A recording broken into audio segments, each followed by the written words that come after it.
সম্মানিত উপস্থিতি, যাকাত কত বড় গুরুত্বপূর্ণ একটি বিধান। আল্লাহ রাব্বুল আলামিন কোরআনুল কারীমের মাঝে যেই দুইটি ইবাদতের কথা সবচাইতে বেশি উল্লেখ করেছেন, এই দুইটি ইবাদতের মধ্যে এক নাম্বার হলো নামাজ।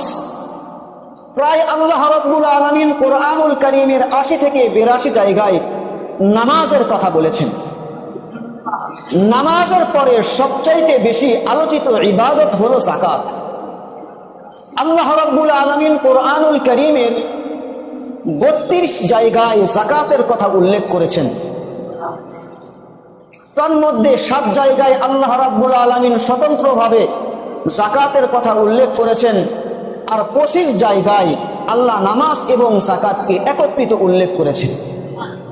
কোরআনুল কারীমে আল্লাহ রাব্বুল আলামিন কিছু কিছু জিনিস, কিছু কিছু বিষয় জোড়ায় জোড়ায় উল্লেখ করেছেন।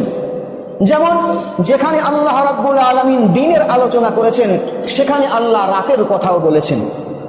যেখানে আল্লাহ রাব্বুল আলামিন তার ইবাদতের কথা বলেছেন, সাথে সাথে আল্লাহ রাব্বুল আলামিন মাতা পিতার সাথে সৎ আচরণের কথাও বলেছেন।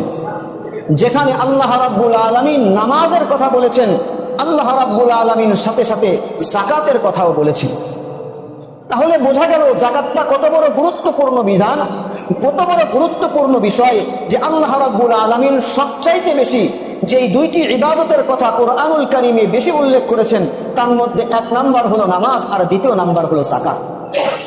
এ মর্মে আল্লাহ রাব্বুল আলামিন সূরাতুল মুজাম্মিলের ২০ নম্বর আয়াতে বলেন, ওয়া আকিমুস সালাতা ওয়া আতুজ যাকাত, ও দুনিয়ার মানুষ, তোমরা নামাজ কায়েম করো এবং যাকাত প্রদান করো।